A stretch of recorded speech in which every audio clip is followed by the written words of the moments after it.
program was provided by an independent producer solely responsible for its content. The opinions expressed do not necessarily represent the views of this station, its staff, board of directors, or underwriters.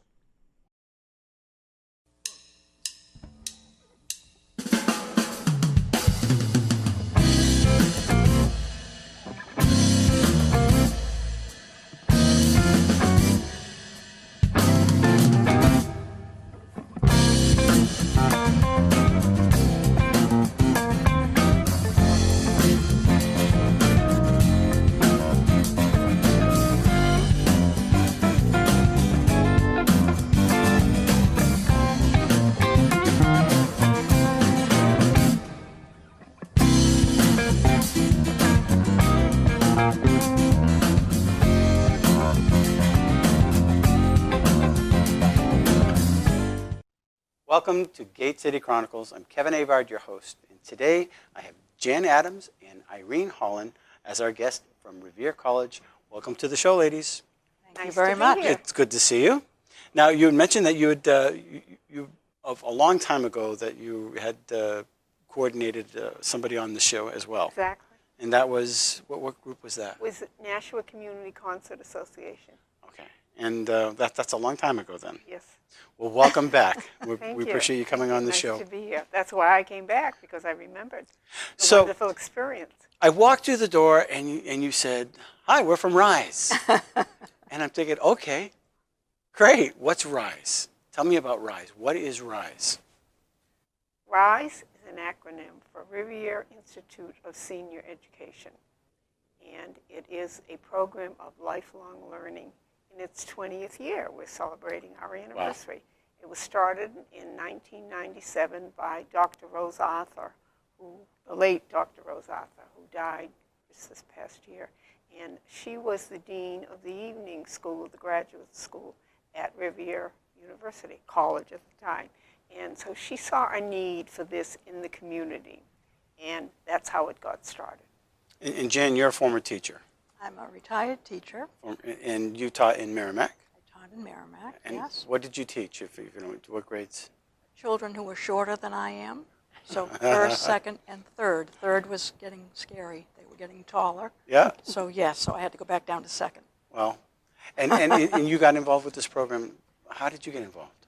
I retired from teaching. One of my parents of my students in Merrimack said to me, "You're retiring next year, Jan." And I said, "Yes." And they said, "I have my in-laws who live in Dunstable, Mass., and they go to Rivier College at that time to attend RISE classes." And I said, "What is that?" And they said, "Well, it's lifelong learning. It's classes taught by retired professors or current professors, either at Riv or other colleges in the area, and also by members of the community." And there are about 400 of us who take the fall classes, and again about 400, some are the same, some are different, in the spring. And the beauty of it is you can have classes taught either by professors, so they're more academic or cerebral, and then you have other classes taught by any of us who have a hobby. Bridge is being taught. I've learned to make cards at this from someone who had a hobby, and now I can make my own greeting cards.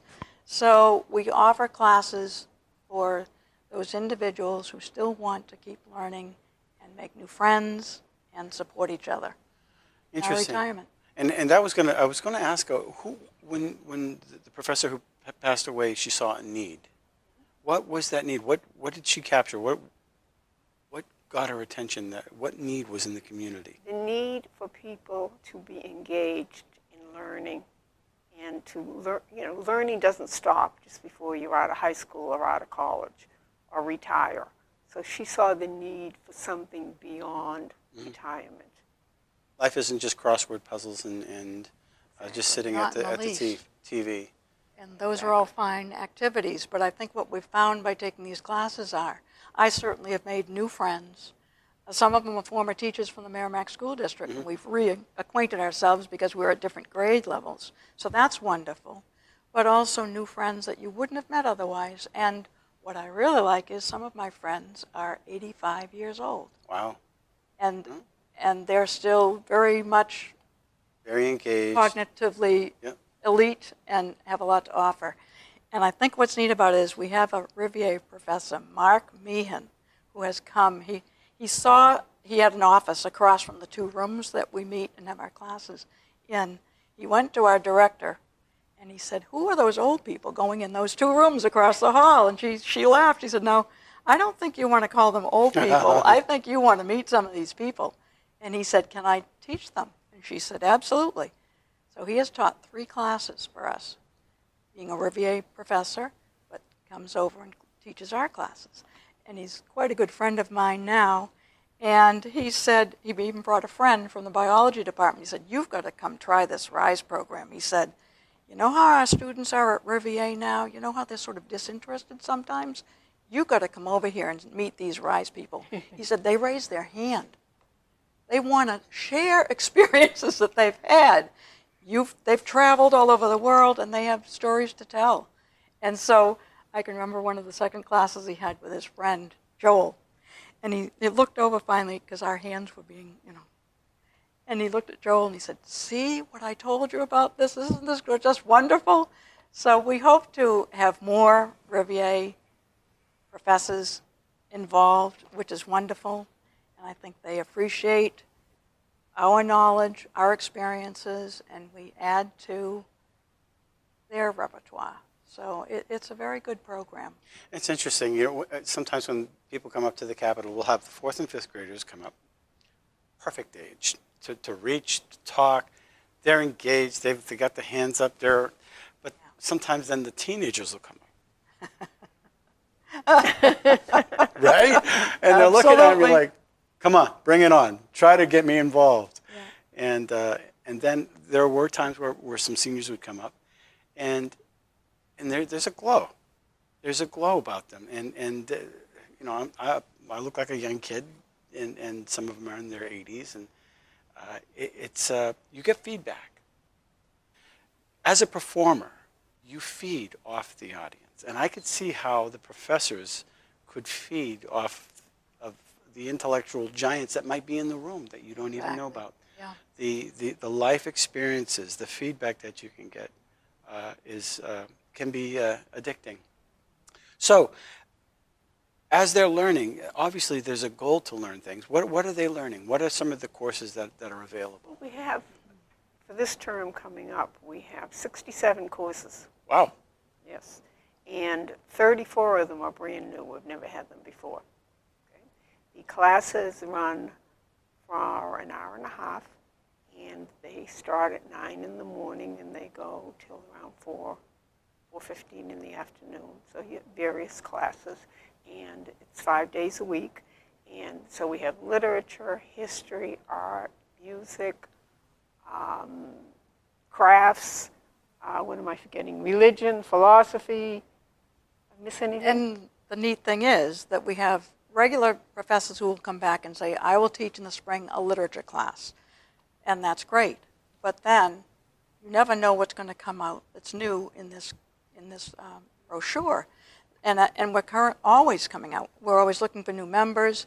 The new members are bringing their expertise in an area. We encourage them to submit a proposal for a future course. Mm-hmm. And that's how we get new facilitators teaching new classes all the time. So are these accredited?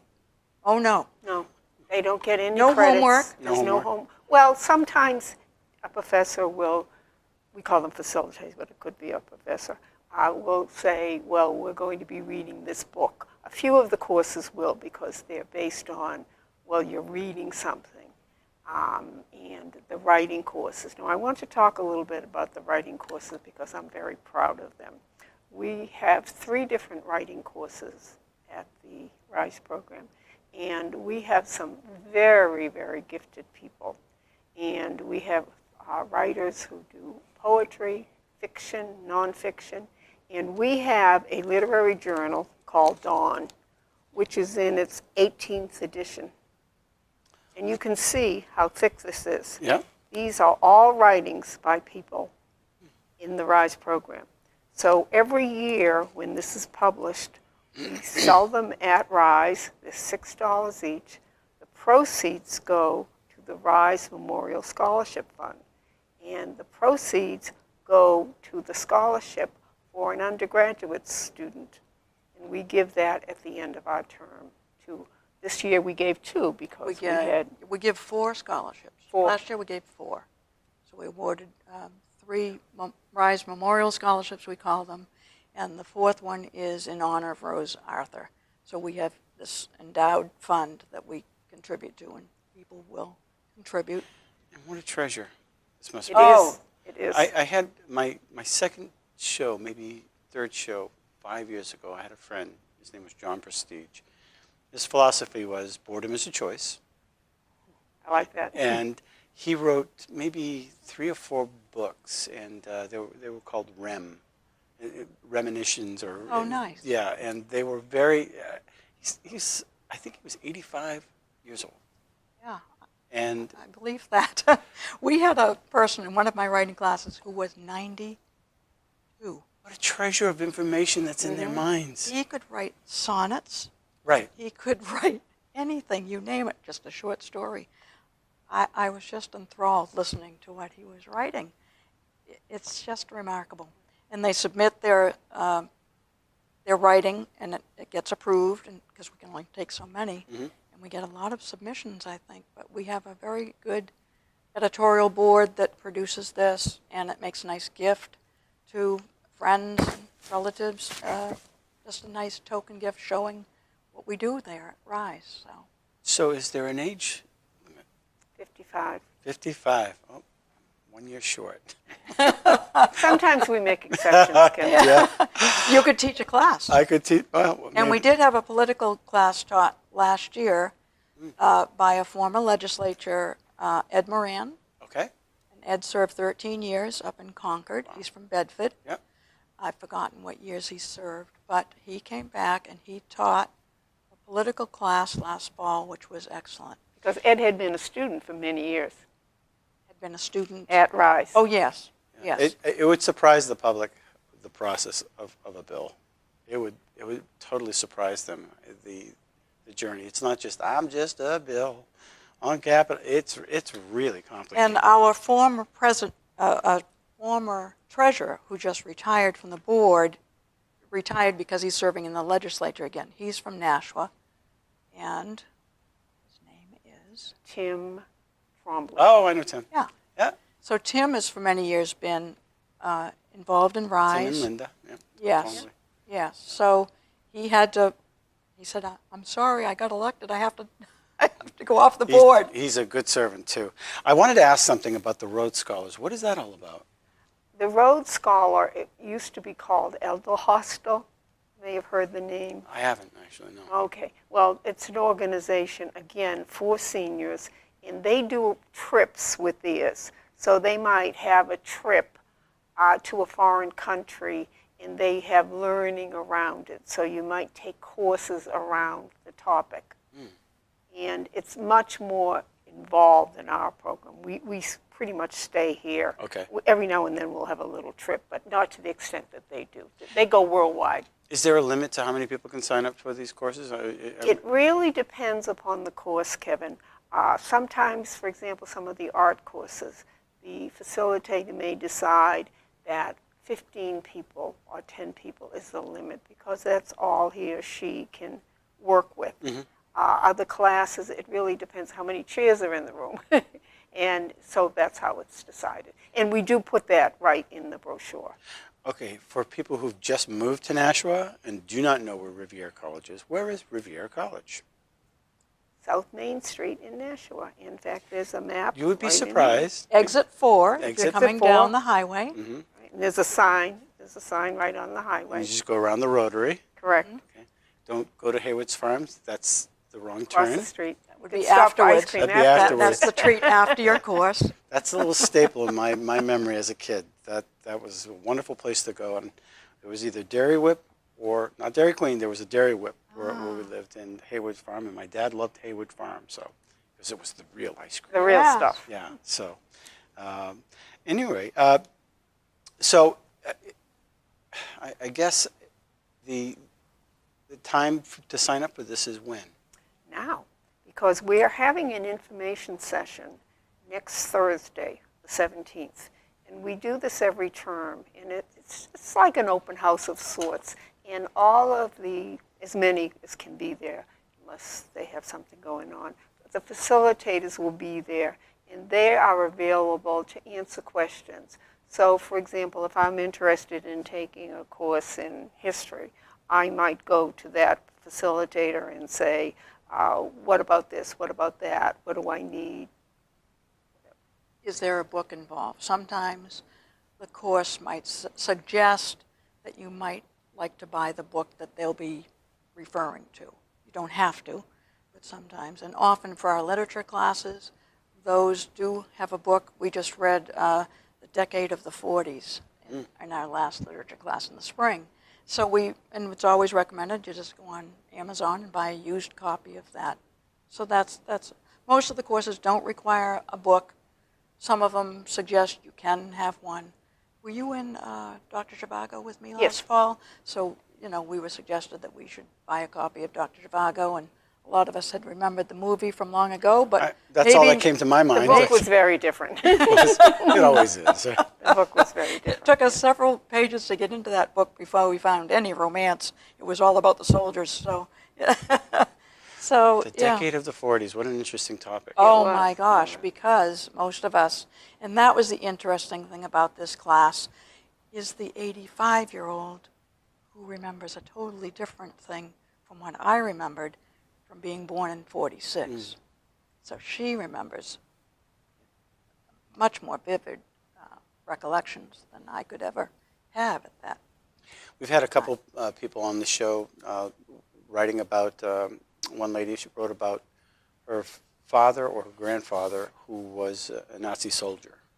Wow. And in their perspective, being forced into the army and not wanting to be there and having to survive by being part of this evil empire. And it was just an interesting perspective. We had another gentleman who wrote about his uncle who was shot down. He was in the ball turret. Basically, the B-1 or one of the big bombers, and you were under that little bubble with the machine gun, and you had 18 missions, and you could retire. And I think he was on his 12th mission, and so he did a documentary on he found the guy who shot him down, where it was buried. He was buried for his dad. He wrote the book for his dad, and it was just what a trip. But that era is so filled with amazing stories and people just going back and trying to glean from that age. The thing is, if we don't remember, if we don't pass on to this generation what was before, I think we're in trouble. You will find some of that in here.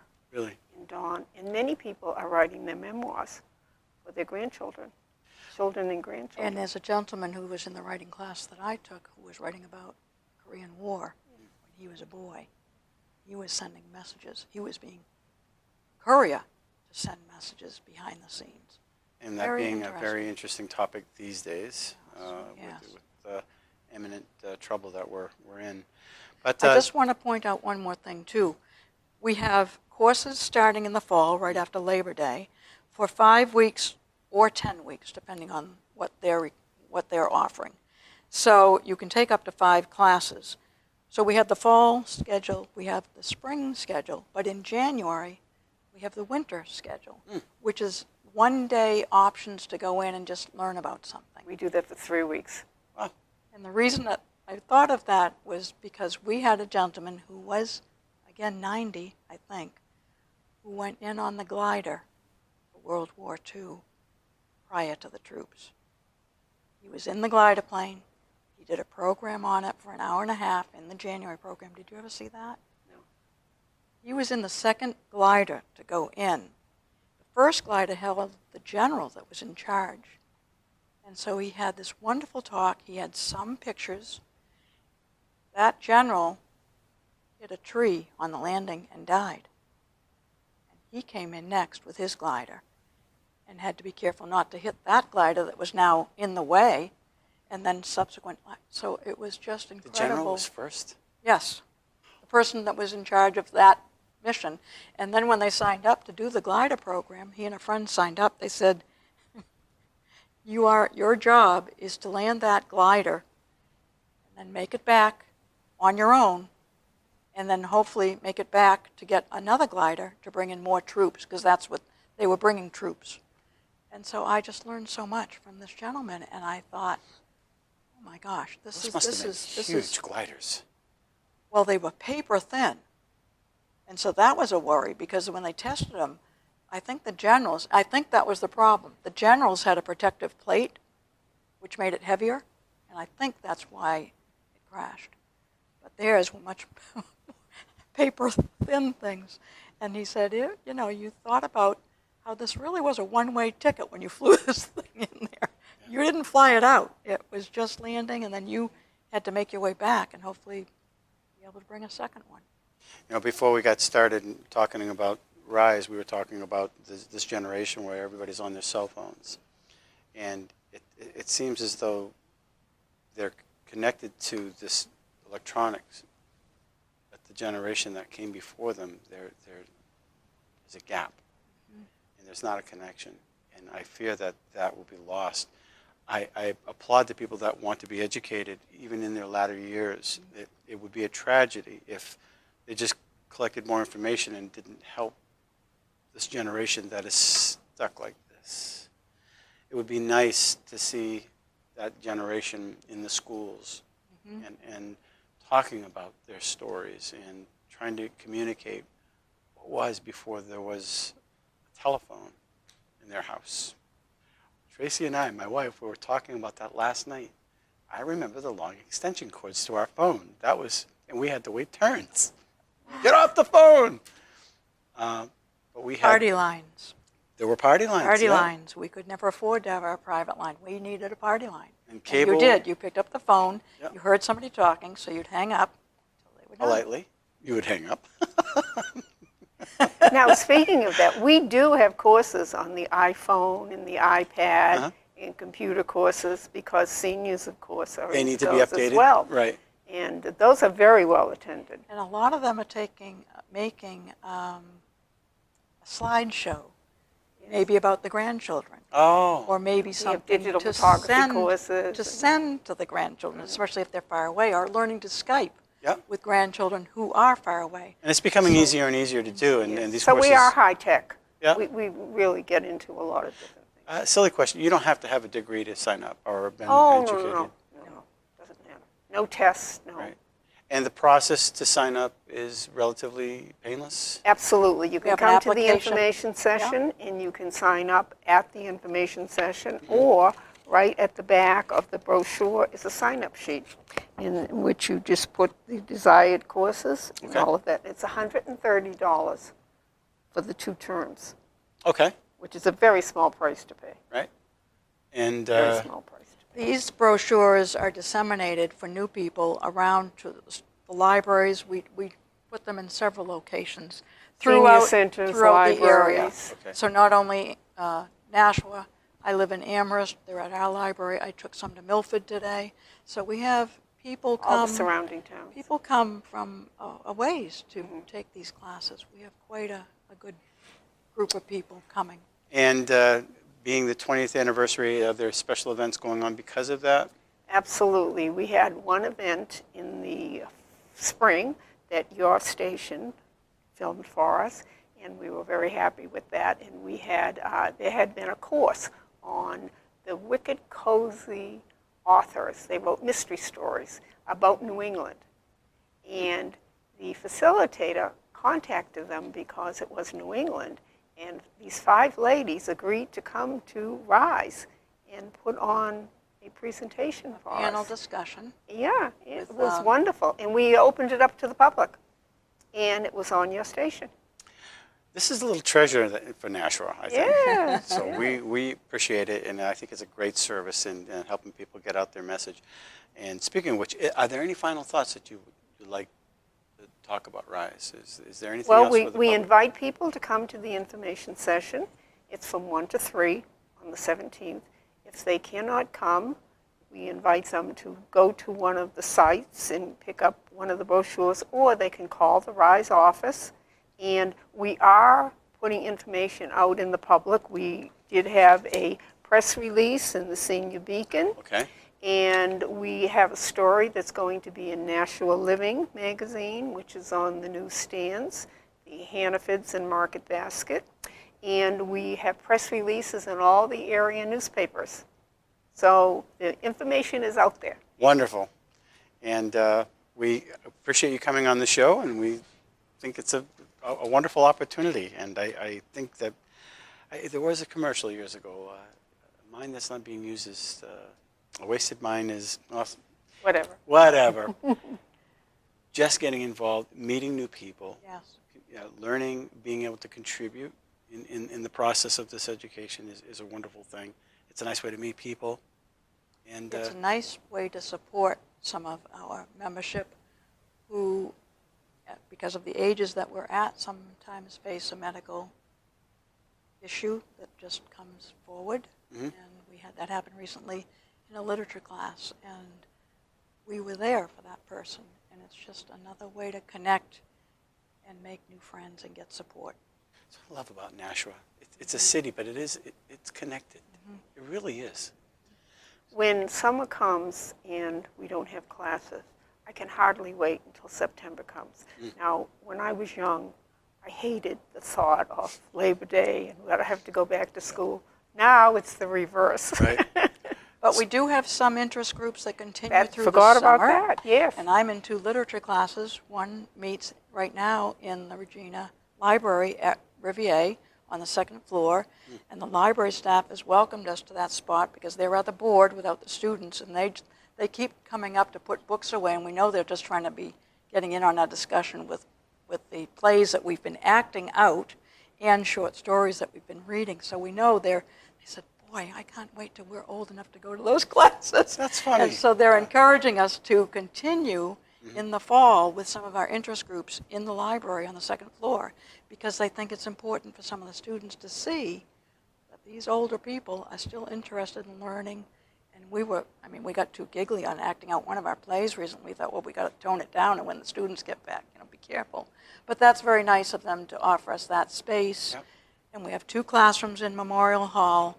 And we also have other interest groups which are listed in the brochure. Bridge meets at the Huntington. Huntington. So we have space at the Huntington that they offer us for different. Class at the Hunt. Yep. We have a class at the Rogers Memorial Library in Hudson. So people are very generous in opening up space for us. Okay. And we also have, and I forgot to talk about this, we also have some exercise classes. We have a swim class at Langdon Place. One of our members is a resident of Langdon Place, and they offered to let us come, and she teaches the class. So, And Joanne Merrill is the PE professor, director at That's Director Rivier. of Athletics. So there's Director a of lot. Athletics. There's a lot more. Yes. There's a lot. There's Oh, a lot yes. more. And with that, we're running out of time, so we're going to have to say goodbye until now. But if you're interested in taking these courses, take advantage of it. It looks like a wonderful opportunity for the people to be connected in our community. And we thank you for coming on the show. Thank you, you, Kevin. Kevin. Nice Thank to meet you. Pleasure to meet you. Thank you, and Kevin. again. And until next week, thanks for watching Gate City Chronicles. Thank you for watching Gate City Chronicles. And we want to thank our sponsor, Avard Cleaning. They've been a sponsor for quite a few years now, and we appreciate them being a sponsor. And if you want to be a guest on our show, contact accessnashua@gmail.com. We'd love to hear your story. Until next week, thanks for watching.